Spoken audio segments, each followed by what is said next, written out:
اعوذ باللہ من الشیطان الرجیم بسم اللہ الرحمن الرحیم تلک آیات اللہ نتلوها علیک بالحق وانک لمن المرسلین صدق اللہ مولانا العظیم۔ سورہ بقرہ آیت نمبر 252، دوسرے پارے کی یہ آخری آیت جو آج انشاءاللہ ہم سمجھیں گے۔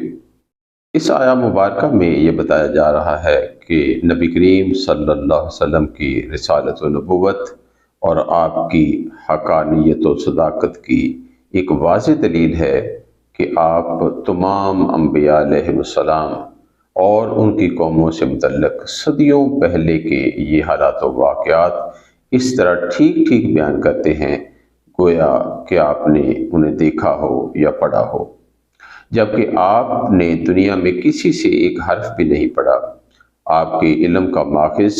اللہ تعالیٰ کی طرف سے وحی ہے۔ یہ آپ کی نبوت و رسالت کا کھلا ثبوت ہے کہ آپ نے وحی کے ذریعے ہی سابقہ قوموں اور انبیاء کے حالات بتائے۔ یہاں جن آیات یعنی نشانیوں کا ذکر ہے وہ اشارہ ان ہزاروں اسرائیلیوں کی طرف ہے جو موت کے ڈر سے بھاگے۔ اللہ تعالیٰ نے ان کو موت دی، پھر نبی کی دعا سے زندہ کیا، طالوت کو بادشاہ بنایا، اس کی بادشاہت کی دلیل پر تابوت سکینہ نازل فرمایا،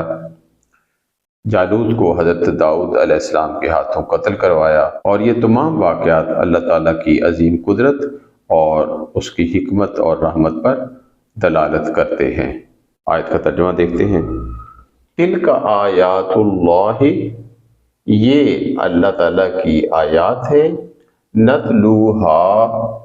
ہم تلاوت کرتے ہیں انہیں، علیکہ، آپ پر، بالحق، حق کے ساتھ، یعنی ہم پڑھ کر سناتے ہیں انہیں آپ کو حق کے ساتھ۔ وَإِنَّكَ لَمِنَ الْمُرْسَلِينَ، اور بے شک آپ یقیناً پیغمبروں میں سے ہیں۔ تلک آیات اللہ،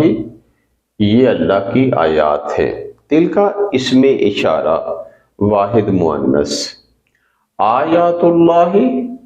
اللہ کی آیات، یہ مرکب اضافی بن جائے گا۔ آیات یہ جمع ہے، اس کا واحد ہوتا ہے آیہ یا آیتن، یہ واحد، یہ آیات جمع۔ تلک یہاں پر مبتدا ہے، آیات اللہ یہ خبر بن جائے گی، تو یہ اللہ کی آیات ہیں۔ نتلوہا، ہم تلاوت کرتے ہیں انہیں، ہم پڑھ کر سناتے ہیں انہیں۔ ہا جو ہے یہ آیات کے لیے ہے۔ آیات یہ غیر عاقل کی جمع مؤنث سالم ہے، تو اس وجہ سے یہاں ہا واحد مؤنث ضمیر استعمال کی گئی ہے آیات کے لیے۔ نتلو کو دیکھیے گا، اس کا مادہ ہے تا، لام اور واو، اور باب ہے ناصرہ، اور ناصرہ ینصر ہوتا ہے، لہذا یہ بن گیا تلاوہ، یہ بن گیا یتلو۔ واو حرف علت، اس سے پہلے حرف صحیح پر زبر، اور زبر کی مناسبت واو سے نہیں ہوتی بلکہ الف سے ہوتی ہے، لہذا یہ بن گیا تلا۔ اور یہ چونکہ آخر میں حرف علت آ رہی ہے لہذا یہ ساکن ہو جائے گا، تو یہ بن گیا یتلو۔ وہ تلاوت کرتا ہے یا کرے گا۔ اسی سے ہم جمع متکلم اگر بنائیں تو یہ بننے گا نتلو، ہم تلاوت کرتے ہیں، اور اسی کے ساتھ پھر آگے حال لگا دیا گیا ہے آیات کے لیے، تو ہم تلاوت کرتے ہیں انہیں، یعنی ان آیات کو، یا ہم کہہ سکتے ہیں کہ ہم پڑھ کر سناتے ہیں انہیں، علیکہ، آپ کو، بالحق، حق کے ساتھ۔ علیکہ یہ بھی مرکب جاری ہوگا کیونکہ علی حرف جار ہوتا ہے اور کاف واحد مذکر حاضر کی ضمیر ہوتی ہے، جو یہاں پر نبی کریم صلی اللہ علیہ وسلم کے لیے ہے، اور بالحق کے باحرف جار ہے، اور اس کے بعد اسم جو ہے وہ مجرور ہو گیا، تو یہ بھی مرکب جاری بن گیا۔ تو یہ اللہ کی آیات ہیں، ہم پڑھ کر سناتے ہیں انہیں آپ کو حق کے ساتھ، یعنی ٹھیک ٹھیک سب کچھ آپ کو اسی طرح بیان فرمایا جا رہا ہے جو جس انداز سے واقعہ ہوا۔ وَإِنَّكَ، اور اِنَّ حروف مشبہ بالفعل میں سے ہے، اور کا واحد مذکر حاضر کی ضمیر ہے، اور بے شک آپ یعنی نبی کریم صلی اللہ علیہ وسلم، لَمِنَ الْمُرْسَلِينَ، لا یہاں پر لام تاکید ہے، یقیناً من حرف جار ہے، اور نون کے اوپر زبر دے دی گئی کیونکہ آگے ملایا گیا ہے، تو اس وجہ سے تو لَمِنَ الْمُرْسَلِينَ یقیناً بھیجے ہووں میں سے ہیں، اور بے شک آپ یقیناً بھیجے ہووں میں سے ہیں۔ مرسل یہ اس میں مفعول بن جاتا ہے، دیکھیں اس کا مادہ ہوتا ہے را سین اور لام، اور باب ہے افعال،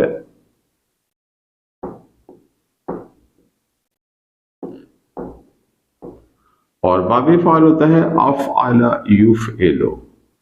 اور لہذا یہ بن گیا ارسلہ،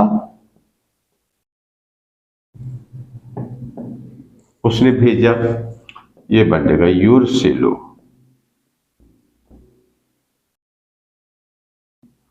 وہ بھیجتا ہے یا وہ بھیجے گا۔ اب اس سے ہم اس میں فاعل بنا سکتے ہیں، تو اس میں فاعل بنانے کے لیے کیا کرنا ہوتا ہے، یا کی جگہ پہ می پیش منہ کر دیتے ہیں، تو یہ بن گیا مرسلن، بھیجنے والا، یہ اس میں فاعل واحد مذکر بن گیا۔ اور اگر ہم اس کو اس میں مفعول بنانا چاہیں تو یہ جو سیکنڈ لاسٹ ہوتا ہے اس کی زیر کو زبر میں تبدیل کرتے ہیں نصب میں، تو یہ بن گیا مرسل، اب یہ اس میں مفعول بن گیا واحد مذکر، تو مرسل، مرسلن، اور اس کے بعد مرسلین اور مرسلین، یہ جری حالت ہو جائے گی کیونکہ پہلے من آ رہا ہے جو کہ حرف جار ہے، تو اسی وجہ سے بعد میں مجرور آنا ہے، تو یہ مرسلین یہ جری حالت ہو گئی، تو یہ بن گیا اس میں مفعول جمع مذکر معرفہ جری حالت، اور بے شک آپ یقیناً